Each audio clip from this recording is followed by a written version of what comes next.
सो hey guys, स्वागत है आप सभी को मेरे चैनल कोड इन्फिनिटी में। आप अगर नया है तो पिछले वीडियो देख सकते हैं। वहाँ पे मैंने इंट्रोड्यूस किया था और इंस्टॉलेशन का मैंने एक वीडियो का लिंक दे दिया था। और वेरिएबल डेटा टाइप के बारे में बेसिक कॉन्सेप्ट मैंने समझाया था और आउटपुट मैंने दिखाया था कि हेलो वर्ल्ड प्रिंट कैसे करें। तो चलिए आज देख लेते हैं कि वेरिएबल के बारे में थोड़ा और डिटेल्स। कल मैंने समझाया था कि वेरिएबल का डेफिनेशन और कैसे वेरिएबल हम क्रिएट करते हैं, कैसे वैल्यू असाइन करते हैं। आज हम जान लेते हैं कि टाइप्स ऑफ वेरिएबल। आप पढ़ सकते हैं कि in C there are different types of variable defined with different keywords. For example integer, ये इंटीजर वैल्यू को स्टोर करता है, मतलब होल नंबर को स्टोर करता है विदाउट डेसिमल, मतलब कोई भी डेसिमल पॉइंट का नंबर को नहीं स्टोर करता।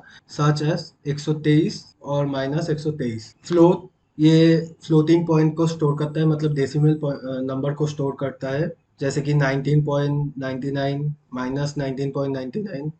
और है कार, ये कैरेक्टर को स्टोर करता है। हम जब सी में कुछ काम करते हैं कैरेक्टर को लेके, तो ये कॉमा के अंदर हम कैरेक्टर को लेके काम करते हैं, सिंगल कोट के अंदर। तो ये है डिफरेंट टाइप्स ऑफ वेरिएबल हम जो लेके काम करते हैं। जैसे कि मान लीजिए मैं कोड करता हूँ, क्योंकि थ्योरी जानने के साथ साथ हमें कोड भी करना पड़ेगा प्रैक्टिकल में। तो मैंने एक हेडर फाइल डिफाइन किया। अगर आपको हेडर फाइल के बारे में नहीं पता तो मेरा पिछला वाला वीडियो देख सकते हैं। मैंने मेन फंक्शन डिफाइन किया, ये सब सिंटैक्स मेरा पिछला वाला वीडियो में है। तो मैंने पिछले वाला वीडियो में जो दिखाया था कि इंटीजर सिर्फ वैल्यू असाइन या फिर वेरिएबल क्रिएट करने का, लेकिन अभी मैं दिखाऊंगा कि फ्लोटिंग पॉइंट को लेकर हम कैसे काम करते हैं। तो सेम एज इंटीजर, फ्लोट एक वस्तु मान लीजिए कि मेरे पास एक वैल्यू है 19.90। ओके, और मैं ये प्रिंट करवाना चाहता हूँ, तो मैं क्या करूँगा, प्रिंट एफ परसेंटेज एफ लिखूंगा, क्योंकि फ्लोट डेटा टाइप में हमारे पास है परसेंटेज एफ। मैं कल जो आपको समझाया था थोड़ा देख लेते हैं कि परसेंटेज डी से हम इंटीजर को डिफाइन करते हैं या फिर असाइन करते हैं। इसको बोलते हैं कि फॉर्मेट स्पेसिफायर। आप पढ़ सकते हैं format specifier are use together with the printf function to tell the compiler, मतलब कंपाइलर को हम कहते हैं फॉर्मेट स्पेसिफायर के माध्यम से what type of data variable are storing, कौन से टाइप का डेटा या फिर वेरिएबल हम स्टोर कर रहे हैं या फिर प्रिंट कर रहे हैं। ये परसेंटेज साइन से स्टार्ट होता है। फॉर एग्जांपल इंटीजर के लिए हम क्या करते हैं, परसेंटेज डी, परसेंटेज आई, ये सब देके हम कंप्यूटर को समझाते हैं कि हम इंटीजर वेरिएबल को स्टोर कर रहे हैं। सेम एज कैरेक्टर के लिए हम परसेंटेज सी से करते हैं, फ्लोट के लिए परसेंटेज एफ से करते हैं। और मैं ये समझाऊंगा डबल लॉन्ग ये सब क्या है। अभी के लिए देख लेते हैं कि परसेंटेज एफ से हम फ्लोटिंग पॉइंट नंबर को कंप्यूटर को ये बोलेंगे कि हमें फ्लोटिंग पॉइंट नंबर प्रिंट करवाना है। ए के अंदर 19.90 है, मैं प्रिंट कर रहा हूँ ए, और उसके बाद रिटर्न 0। चलिए रन करके देख लेते हैं। देखिए 19.900000। ओके, अभी और एक चीज है कि अगर मैं सिर्फ 19.90 दिखाना चाहता हूँ, तो मैं क्या करूंगा, परसेंट एफ के जगह .2f लिखूंगा, मतलब पॉइंट के बाद दो ही फ्लोटिंग पॉइंट नंबर, दो ही डिजिट शो करवाएगा। देखिए 19.90, अगर मैं तीन करवाना चाहता हूँ तो 3f 19.900। ठीक है, तो ऐसे हम फ्लोट को लेके काम करते हैं। अगर हम कैरेक्टर को लेके कुछ काम करते हैं तो हम डिफाइन करेंगे कार डेटा टाइप से, मान लीजिए कि a इक्वल्स टू r, हमें कॉमा में रखना पड़ेगा, और जब हम प्रिंट करवाएंगे तब परसेंट सी से करवाएंगे a को। देखिए r प्रिंट हो गया। ऐसे हम कैरेक्टर को लेके काम करते हैं। तो ये है वेरिएबल टाइप्स और फॉर्मेट स्पेसिफायर, आप ये लिख सकते हैं। और मैं ये पीडीएफ कंडीशनल स्टेटमेंट करवाने के बाद ये पीपीटी एज ए पीडीएफ मैं दे दूंगा। तो चलिए अभी जान लेते हैं डेटा टाइप के बारे में। और थोड़ा मैंने कल आपको ये समझाया था कि डेटा टाइप क्या है, मतलब हम जो डेटा टाइप डिफाइन करते हैं किसी भी वेरिएबल के पहले, कि ये वेरिएबल कौन सी टाइप में होगा, कौन सी डेटा टाइप में होगा। जैसे इंट है, फ्लोट है, सेम। तो डेटा टाइप होता है तीन तरीके का, यूजर डिफाइन, बिल्ट इन और डिराइव। यूजर डिफाइन में क्लास, स्ट्रक्चर, इनाम ये सब आता है। बिल्ट इन में इंटीजर, फ्लोटिंग पॉइंट जो मैंने आपको दिखाया, कैरेक्टर, बुलियन। बुलियन में हमें सिर्फ ट्रू या फॉल्स रिटर्न करना होता है। और डिराइव में फंक्शन, एरे, पॉइंटर, ये सब कॉन्सेप्ट, मतलब यूजर डिफाइन, डिराइव हम बाद में देखेंगे जब थोड़ा और जाएंगे। अभी बेसिक के लिए बिल्ट इन ही हमें जानना पड़ेगा। और कल मैं आपको हेडर फाइल और सिंटैक्स के बारे में मैंने बोला था, वीडियो देख सकते हैं पिछले वाला वीडियो। आज हम करेंगे इंस्ट्रक्शन एंड ऑपरेटर। तो जान लेते हैं कि इंस्ट्रक्टर्स होता क्या है। These are the statement to follow, मतलब हम कंप्यूटर को जब कुछ इंस्ट्रक्ट करते हैं हम अभी तक जो भी किए हैं इंस्ट्रक्शन के माध्यम से ही किए हैं, ठीक है। मतलब मैंने कंप्यूटर को पहले बोला कि एक हेडर फाइल हमें इंक्लूड करना पड़ेगा, ये मैंने एक इंस्ट्रक्शन दिया। फिर मेन फंक्शन, सब कुछ इंस्ट्रक्शन में ही होता है। तो एक पर्टिकुलर इंस्ट्रक्शन देना पड़ता है हर बार हमें कंप्यूटर को, मतलब कोड लिखने के टाइम एक पर्टिकुलर इंस्ट्रक्शन रहता है, वही हमें फॉलो करना पड़ता है। तो इंस्ट्रक्शन तीन तरीके का होता है। एक है डिक्लेरेशन इंस्ट्रक्शन। इसमें क्या होता है, declare variable before using it, मतलब हम कुछ वेरिएबल डिक्लेयर करते हैं उसको यूज करने के पहले। अब अगर देख सकते हैं, मैं आपको अगर एग्जांपल देके दिखाऊं कि मान लीजिए कि मैंने एक इंटीजर वेरिएबल डिफाइन किया है ए नाम का, जिसका वैल्यू है 2। और अभी मैंने क्या किया, और सी नाम का मान लीजिए कि और एक वेरिएबल डिफाइन किया, तो अभी मैंने क्या किया, C equals to A plus B, ठीक है। फिर मैं कर रहा हूँ इन B equals to 2, print F percentage D comma C, ठीक है। तो अगर अभी मैं ये रन करने जाऊँ, देखिए यहाँ पे मुझे दिखा रहा है कि बी इज अनडिक्लेयर्ड, मतलब बी को मैंने बाद में डिफाइन किया है। मतलब हमें ठीक तरीके से इंस्ट्रक्ट करना पड़ेगा कि बी मेरे को फर्स्ट में डिफाइन करना पड़ेगा कुछ काम करने के पहले। अभी अगर मैं ये रन करूँ, देखिए 4 रिटर्न हुआ है, मतलब 4 प्रिंट हुआ है, सॉरी 4 प्रिंट हुआ है।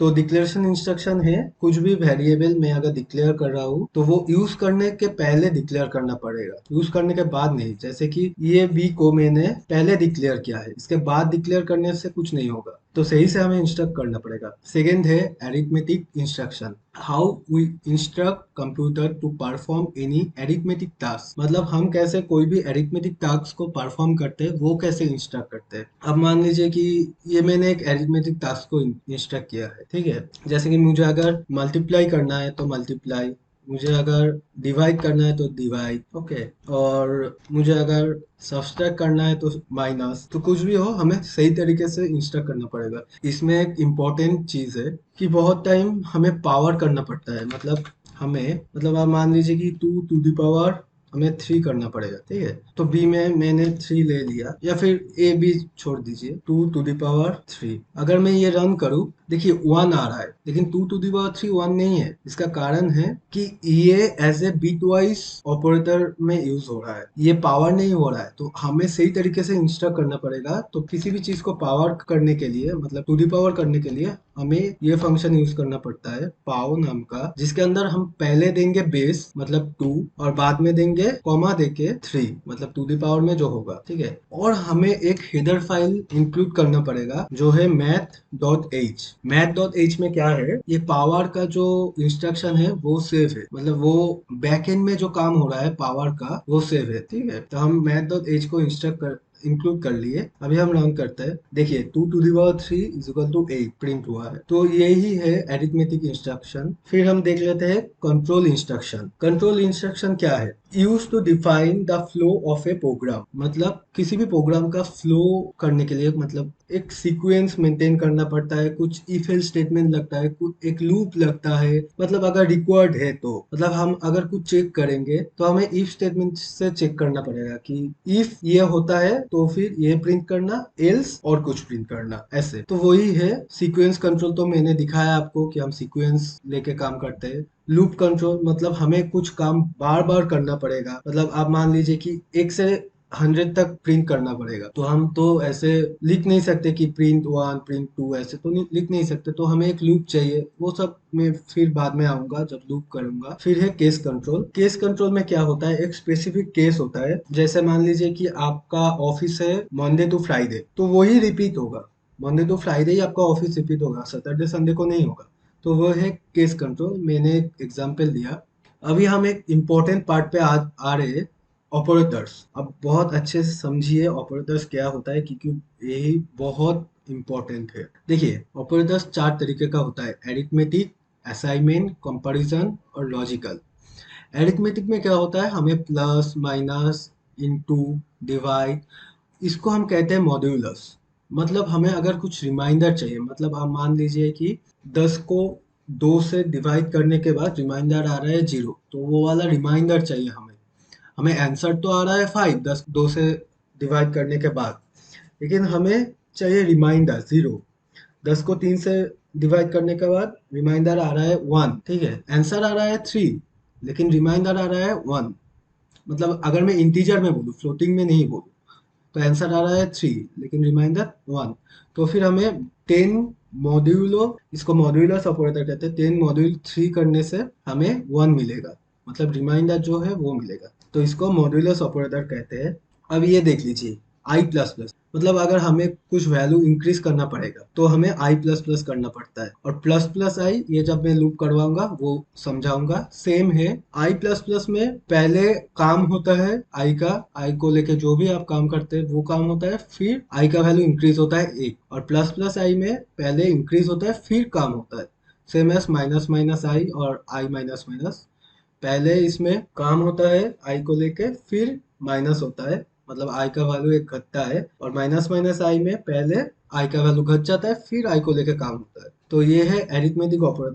चलिए अभी हम देखते हैं असाइनमेंट ऑपरेटर क्या है। तो हम जो असाइन करते हैं वैल्यू किसी भी वेरिएबल में, एक डेटा टाइप लिख के फिर वेरिएबल लिखते हैं, फिर उसका वैल्यू असाइन करते हैं, तो वो ही है असाइनमेंट ऑपरेटर। हम असाइनमेंट खुद से भी कर सकते हैं या फिर यूजर से भी ले सकते हैं। ये थोड़ा देख लेते हैं कि मान लीजिए कि मैंने सी का वैल्यू 3 किया, अभी मैं सी को प्रिंट करवा रहा हूँ, तो सी का वैल्यू 3 प्रिंट हुआ। अगर हम यूजर से कुछ लेके असाइन करते हैं तो सिर्फ हमें सी डिफाइन करना पड़ता है वेरिएबल को, फिर एक फंक्शन यूज होता है स्कैनफ। तो मुझे इंटीजर वैल्यू असाइन करना पड़ेगा, तो इसलिए परसेंटेज डी, और जिसमें मैं वो वैल्यू सेव करूंगा तो वो मैं इधर लिखूंगा, और उसके पहले एक एम्पर देके, प्रिंट एफ में एम्पर नहीं होता, ये एम्पर साइन, लेकिन स्कैनएफ में एम्पर होता है। ये है पूरा सिंटैक्स स्कैनएफ का। तो मैंने क्या किया, एक वेरिएबल डिफाइन किया जिसका डेटा टाइप है इंटीजर, जिसका नेम है सी। उसके बाद यूजर जो वैल्यू देगा वो मैंने स्कैनफ के माध्यम से असाइन कर लिया, और वही वैल्यू को मैं प्रिंट करवा रहा हूँ। तो चलिए रन करके करने के बाद देखते हैं। देखिए अभी मुझे एक वैल्यू देना पड़ेगा, मैं 5 दे रहा हूँ, 5 ही प्रिंट हो रहा है। अगर मैं ऐसा कुछ करता हूँ कि c is equal to C plus C, मतलब c is equal to 5 plus 5, मतलब जो भी देगा 5 देगा या फिर कुछ देगा। और ये हमें याद रखना पड़ता है कि लेफ्ट साइड में हम जब कुछ काम करते हैं, कुछ अरिथमेटिक ऑपरेटर को लेके या फिर कहीं पे वैल्यू असाइन करते हैं, जो वैल्यू असाइन करेंगे हम वो रखेंगे राइट हैंड साइड में, और जिसमें वैल्यू असाइन करेंगे वो रखेंगे लेफ्ट हैंड साइड में। ये भी एक इंस्ट्रक्शन है कि लेफ्ट हैंड साइड में हमेशा सिंगल वेरिएबल होगा जिसमें हम वैल्यू असाइन करेंगे, और राइट हैंड साइड में जो वैल्यू असाइन करेंगे वो होगा। तो सी में क्या जा रहा है, सी प्लस सी का वैल्यू, तो देख लेते हैं रन करने के बाद। देखिए सी में मैं 5 दे रहा हूँ, 5 प्लस 5 10 प्रिंट हो रहा है। ठीक है, तो ये हो गया असाइनमेंट ऑपरेटर। अभी हम कंपैरिजन ऑपरेटर के बारे में जान लेते हैं। हम जब भी किसी चीज को कंपेयर करते हैं तो हम वो कंपैरिजन ऑपरेटर से करते हैं। अब चलिए थोड़ा प्रैक्टिकल में देख लेते हैं कंपैरिजन ऑपरेटर। देखिए मेरे पास है ए जिसका वैल्यू है 5, मेरे पास है बी जिसका वैल्यू है 6। अभी मैं क्या कर रहा हूँ, ये सिर्फ दिखाने के लिए मैं कर रहा हूँ, बाद में हम जानेंगे कि इफ एल्स स्टेटमेंट क्या है। मैं लिख रहा हूँ इफ ए इक्वल टू, मतलब ए का वैल्यू अगर बी का वैल्यू के साथ सेम है तो प्रिंट होगा यस, और नहीं तो प्रिंट होगा नो। तो चलिए हम देख लेते हैं रन करके। सॉरी, देखिए नो प्रिंट हुआ है क्योंकि ए में 5 है बी में 6 है, तो हम कंपेयर कर रहे हैं ए को बी से, समझे। अगर मैं बी का वैल्यू भी 5 कर दूं तो देखिए ये प्रिंट हो रहा है, ये है इक्वल टू, और एक है लेस देन, मतलब अगर ए का वैल्यू बी से छोटा है तो ये प्रिंट होगा, नहीं तो नो प्रिंट होगा। ए का वैल्यू क्या है 6 है, बी का वैल्यू 5 है, तो इसमें नो प्रिंट होगा क्योंकि ए का वैल्यू बड़ा है, तो ये एल स्टेटमेंट पे जाएगा। देखिए नो प्रिंट हुआ है। ऐसे ही है ग्रेटर देन, अगर ए का वैल्यू बी से बड़ा है, देखिए ये प्रिंट हुआ है। और एक है not equals to. Equals to से हम देखते हैं कि दो वैल्यू सेम है, अगर दो वैल्यू सेम है तो इफ स्टेटमेंट में जो काम है वो होगा, एल स्टेटमेंट में नहीं जाएगा। अगर एक ए और बी का वैल्यू सेम नहीं है, नॉट इक्वल्स टू, तो यहाँ पे काम होगा। मतलब इक्वल्स टू देने से अगर सेम है तो इफ स्टेटमेंट का काम होगा, अब अगर सेम नहीं है तो एल स्टेटमेंट का काम होगा। लेकिन अगर मैं नॉट इक्वल्स टू करूँ तो अगर सेम नहीं है फिर इफ स्टेटमेंट का मतलब ये प्रिंट करेगा, और अगर सेम है तो नो प्रिंट करेगा। देखिए सेम नहीं है, ये प्रिंट कर रहा है, तो ये है नॉट इक्वल्स टू। और भी एक है ग्रेटर देन इक्वल्स टू, मतलब ए का वैल्यू हमेशा बी से बड़ा होगा और बी का सेम होगा। अगर ये होता है तो फिर ये प्रिंट करेगा, और अगर ये नहीं होता है फिर नो प्रिंट करेगा। मतलब बी से बड़ा होना चाहिए या फिर बी का सेम होना चाहिए। देखिए ये प्रिंट कर रहा है। लेकिन अगर मैं लेस देन इक्वल्स टू करूँ, मतलब ए का वैल्यू बी से छोटा ही होना चाहिए या फिर बी का सेम होना चाहिए। देखिए नो प्रिंट हो रहा है। तो ये है कंपैरिजन ऑपरेटर। अभी आ जाते हैं लॉजिकल ऑपरेटर में। लॉजिकल ऑपरेटर में हम चेक करते हैं दो चीज को लेके। मतलब आप मान लीजिए कि लॉजिकल एंड और लॉजिकल और, इसमें क्या होता है, मैं अगर इफ स्टेटमेंट में ऐसा कुछ लिखूं कि ए का वैल्यू बी से सेम है एंड ए का वैल्यू 5 होना चाहिए, ठीक है। मतलब इसमें दोनों ही कंडीशन सेटिस्फाई होना चाहिए। ए का वैल्यू बी का सेम होना चाहिए एंड ए का वैल्यू 5 भी होना चाहिए। अगर ये दोनों स्टेटमेंट ट्रू है देन ये प्रिंट करेगा, नहीं तो नो प्रिंट करेगा। सॉरी, यहाँ पे डबल इक्वल्स टू देना पड़ेगा। देखिए नो प्रिंट कर रहा है क्योंकि ए का वैल्यू 6 है जो बी से सेम नहीं है और 5 भी नहीं है। अभी मान लीजिए बी का वैल्यू मैंने 6 कर दिया, तो ये कंडीशन में सिर्फ ए का वैल्यू ही बी से सेम है, ठीक है। ए का वैल्यू 5 नहीं है। तो मैं क्या चाह रहा हूँ, मैं दोनों में किसी भी एक स्टेटमेंट अगर ट्रू है, मतलब या फिर ए इक्वल्स टू बी या फिर ए इक्वल्स टू 5, इस दोनों में कोई भी एक ट्रू है, कोई भी एक सेटिस्फाई होता है तो फिर इसमें घुसेगा। एंड में क्या होता है, दोनों ही सेम होना चाहिए, दोनों ही सेटिस्फाई होना चाहिए, लेकिन और में वो नहीं होता है, किसी भी एक को सेटिस्फाई होना चाहिए। तो इसमें ये वाला सेटिस्फाई हो रहा है। तो चलिए रन करके देख लेते हैं। देखिए ये प्रिंट हो गया, समझे। अगर मैं ए का वैल्यू 7 कर देता हूँ तो फिर क्या, दोनों कंडीशन ही सेटिस्फाई नहीं हो रहा है। मतलब ए नॉट इक्वल्स टू बी हो रहा है और ए नॉट इक्वल्स टू 5 हो रहा है, तो फिर इल स्टेटमेंट में जाएगा। देखिए नो प्रिंट हो रहा है इल स्टेटमेंट में जाके। तो ये है लॉजिकल ऑपरेटर। हमने देख लिया कि लॉजिकल ऑपरेटर क्या है, ऑपरेटर्स क्या है, अरिथमेटिक ऑपरेटर, असाइनमेंट ऑपरेटर, आप ये लिख सकते हैं, बहुत ही इंपॉर्टेंट चीज़ है। तो अभी हम थोड़ा प्रोग्राम करते हैं। आज हम फर्स्ट प्रोग्राम करेंगे, आज सिर्फ ऑपरेटर्स ही करेंगे। और मैं आपको बहुत ही एक अच्छा सजेशन दे रहा हूँ कि आप मेरा वीडियो हर दिन फॉलो कीजिए। मैं हर दिन एक या दो वीडियो दूंगा। 1 महीने में आपको बेसिक सी आ जाएगा, आपको अच्छी तरीके से सी में प्रोग्राम करना आ जाएगा। फिर जो थोड़ा हाई में आप जाएंगे तो फिर उसमें डीएसए का कॉन्सेप्ट घुसेगा। एरे स्ट्रिंग तो हम करेंगे इसमें भी, लेकिन डीएसए का कॉन्सेप्ट तब मेनली घुसेगा। और हम हैकर रैंक, हैकर आर्ट, आप मुझे थोड़ा मतलब पूरा फॉलो कर लीजिए, ठीक है। मैं ये गारंटी देता हूँ 1 महीने में आपका सी बेसिक और आप प्रोग्राम कोड खुद से कर सकते हैं 1 से 1.5 महीने के अंदर। हर दिन ज्यादा पढ़ने का कोई जरूरत नहीं है, मैं जो करवाऊंगा आप सीखिए, आप देखिए, थोड़ा लिखना हो तो लिख लीजिए और उसके बाद आप खुद से प्रैक्टिस कीजिए। थोड़ा 2 घंटा दे दीजिए, मेरा वीडियो देखने के बाद 2 घंटा दे दीजिए, आपको आराम से हो जाएगा 1 से 1.5 महीने में। और फिर से हम ऊप्स के कॉन्सेप्ट में या फिर और जो कॉन्सेप्ट है उसमें घुसेंगे। अभी थोड़ा सी हम बेसिक कर लेते हैं क्योंकि जो बिगिनर है उनके लिए ही मैं ये कोर्स ला रहा हूँ। तो चलिए अभी थोड़ा ना प्रैक्टिकल में हम कोड कर लेते हैं, क्योंकि कोड करना भी बहुत ज़रूरी है। तो हमें दो नंबर चाहिए। मान लीजिए कि ए में 5 है, दो वेरिएबल चाहिए, सॉरी, ए में 5 है, बी में 6 है, ठीक है। और सी नाम का एक वेरिएबल डिफाइन कर लिया जिसमें हम वो वैल्यू स्टोर करेंगे ऐड करने के बाद। तो हम क्या करें, C equals to A plus B printf percentage D comma C. Run कर लेते हैं। देखिए यहाँ पे 11 प्रिंट हो गया। तो ये हमने कर लिया एडिशन ऑफ टू नंबर्स।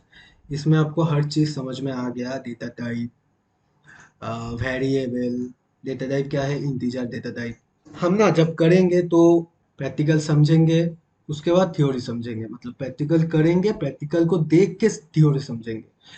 तो ये है हेडर फाइल जो मैंने फर्स्ट वीडियो में बोला था।